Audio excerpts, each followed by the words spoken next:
And today's lesson is going to be taught by Solstice, my substitute teacher.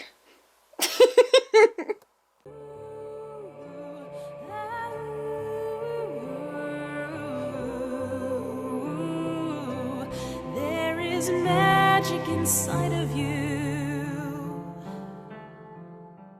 Hi guys, it's Elena and I'm enchanted for you to be here. Hello and welcome to lesson number 6.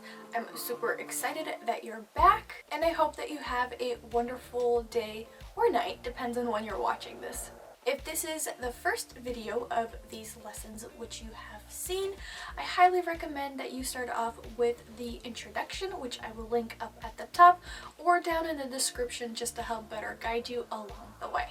In this video, I want to talk about belief and how, just like visualization, it's a very important part of being able to work with magic and to get to the results that you want. And I also want to talk about some stories and fairy tales which you may have heard when you were growing up, and to provide context to a few and to enlighten some truths in a few others. Think of this video a little bit like a quote from Peter Pan when he says a little bit of faith, trust, and pixie dust. Do the little like Disney ear thing. Okay, yeah, no, just no. In our second lesson, I talked about what magic is and how it's been a present in our everyday lives. Whether we realize it or not, we have definitely encountered magic along our lives or even practiced magic along our lives. Like I said, either if you have realized it or not. Most of the time, especially for adults, it's a lot easier to write off those types of experiences as a coincidence, an anomaly, a miracle, a fluke, or any other way that your brain kind of is trying to comprehend something in an ordinary term when something extraordinary happened. There's a quote which I really enjoyed from the book called Paganism in Depth by John Beckett, and children believe in magic because they experience magic and they haven't been taught better. The reason why I really enjoy this quote is that I think it really brings to light how our society, our environment, specifically encourages to rationalize our experiences, to distrust our own observations, feelings, emotions, intuitions. So let's be like children and experience magic for what it is. Alright, so talking about being kids, or maybe you are still a kid, maybe you're still a kid at heart. I know, I still think I'm a kid. I haven't really come to the realization that I might actually be considered an adult. But anyways, remember all those stories and fairy tales and fables and myths that you've been told growing up? I believe that those myths and folklore, fairy tales and fables and stories have some sort of truth. I mean, how can so many different cultures in different areas throughout different times have very similar explanations for very similar magical creatures or entities? That's something to think about. Take a moment now to jot down in your journal, like pause the video and stuff like that, and reminiscent back about those fairy tales that you've heard and see if you can maybe connect some witch-splenations from those fairy tales to kind of reality and what actually could be. So just take a moment to like ponder upon that and continue once you're ready. So think back to lesson 2 when I talked about those witch-splenations. I believe that a lot of those stories kind of started off as those witch-splenations, and then as they kept being retold, a little bit of creative freedom, some imagination, tiny bit of over-exaggeration, just to make the story a little bit more interesting. And as it kept being told and retold and retold, it kind of started to grow a little bit out of proportion. Well, there's still that sort of hint of truth embedded in it. So let me read to you a little story. Well, it's not really a story. It's more of a compilation of spells and ingredients to create a master spell, so to speak. So just give it a listen, and I'll go over it in a moment. Alright, a collection of spells for a ritual of a magical item. Step 1. Go to the land where the trees bleed sap as white as milk. Collect 10 barrels of the sticky sap and make a potion in a large cauldron by slowly boiling and turning until it resembles pitch. If trees are not available, dandelions could be used instead. You will need a lot. Once done, set aside and store in barrels for later use. Alright, step 2. Gather fine, clear, white sand from the shores of a desert. The sand must be clear. Any other color will not work and could be dangerous. Catch a dragon. For this part of the spell, it doesn't have to be a big one. A baby will do just fine.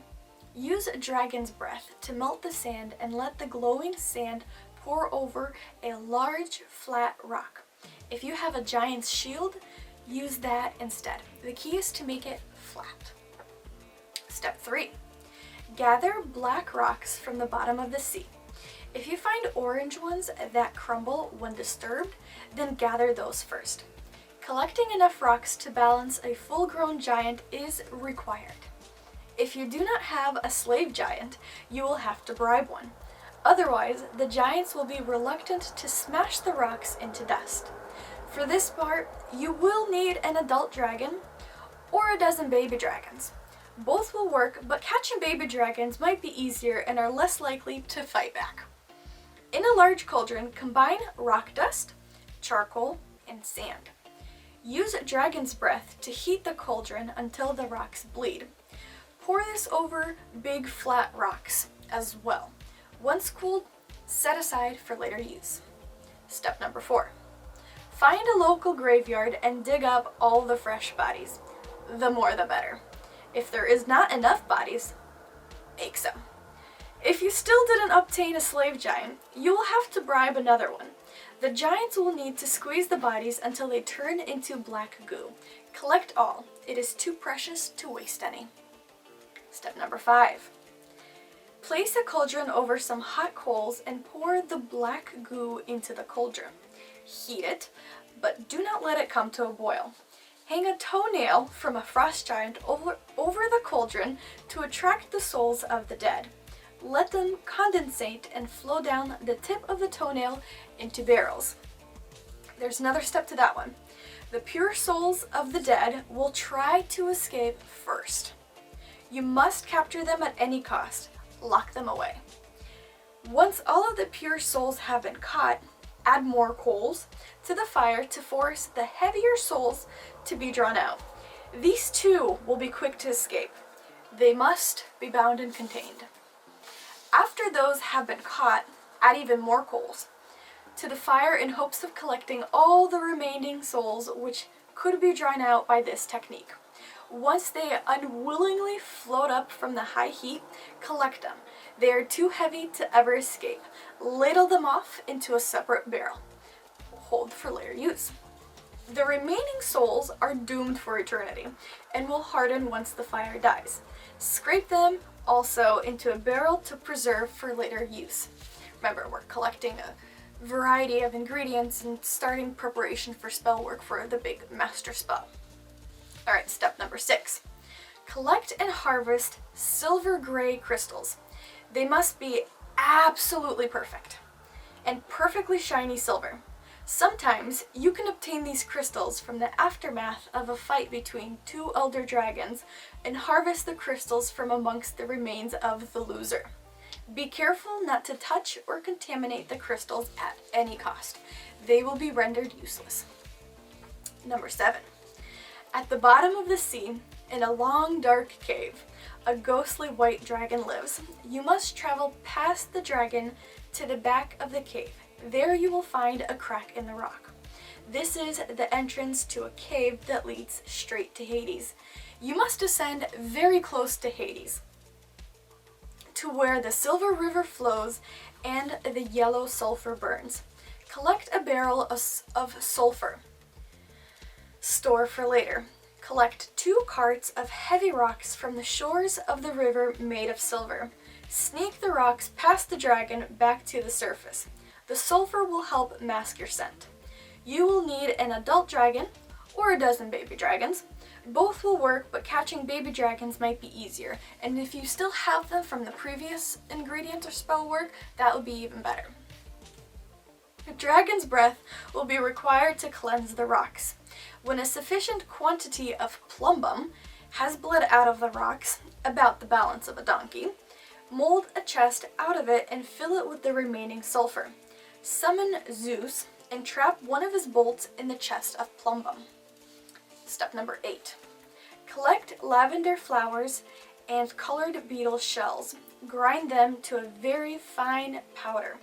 You might need to obtain a giant to make the process easier. Then mix the fine powder with the pure souls obtained from a previous recipe. Be wary of the pure souls trying to escape. Lock them away. Now that you have compiled the proper ingredients and completed the initial round of preparations and spells, you can start casting the master spell. Unless you are a powerful and experienced sorcerer wielding unlimited power and knowledge, you will need to employ a few magical creatures to finally start to assemble this spell. Employ the dwarves and give them the sheets of blood from the rocks from the bottom of the sea. Dwarves are masters in dealing with this ingredient and will mold it to your desired vessel. Employ the fae to bring the heart of the beast into existence and breathe life into it. Fae are masters of this magic and pose the skills and the rarest ingredients which you'll need. Give to them the plumbum chest with the bolt of Zeus and the pure silver crystals collected. I'm almost done. You will only need a few of the most perfect crystals for your spell. The remainder will be presented as payment for the fae. It is valuable for them. When all is complete, employ the elves. They are masters in mixing magics together and will cast the final spell. Give everything that you, the dwarves, and the fae have made to them, and they will combine all the ingredients and spells into the finished masterpiece. So, what have you created? The lightning of Zeus is in its heart and flowing through its veins. It feasts on the souls of the dead and keeps them in its belly. The beast will allow you to bridge the gap between, so that you can talk and see anyone or anything in all the lands, and it can take you anywhere and to anyone you desire at the expense of the souls of the dead. And all of this at your command. Behold the magical chariot. So, I know it's kind of long. I'm entertained by it. Can you guess what we made? It's a car. We have spelled and casted and created a car. For the step 1, collecting the sap from the trees, that helps make the rubber. Step 2, collecting the fine sand, that's for the glass. In step 3, gathering the black rocks, or the orange crumbly one, that's metal and making the sheets and, for the frame of the car. For step 4, the local graveyard with the dead bodies, that's oil.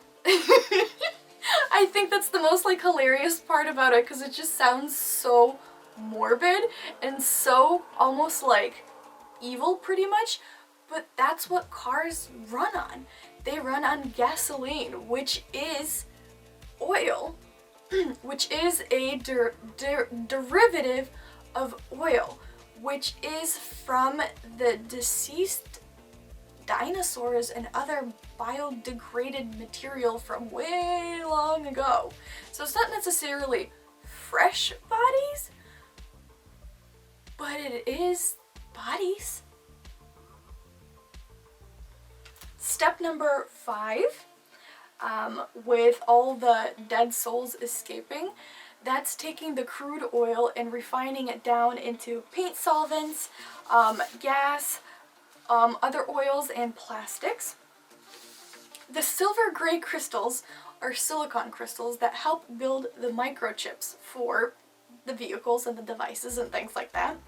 The battle between dragons is a man-made creation of the silicone crystals, which is made by high temperature machinery, something completely out of my comprehension that my husband was explaining to me. And number 7, if you are a chemistry person, you might have guessed plumbum being lead, and the bolt of Zeus is electricity, and sulfur is, well, sulfur. And then step 8, you probably have guessed that one, the flowers and the colored beetle shells, that's to make the paint for the car. So the employees, the dwarves and the elves and the fairies, could be interpreted as just having employees in your factory. So, an explanation for a car. Let me read the last part, the description of the car, one more time, and you might be able to kind of get it a little bit more. So, the lightning of Zeus is in its heart and flowing through its veins. Electricity. It feasts on the souls of the dead and keeps them in its belly. Gasoline. This beast will allow you to bridge the gap between so that you can talk and see anyone or anything in all the lands, and it can take you anywhere. It's a vehicle. It takes you from place to place so that you can go and see people.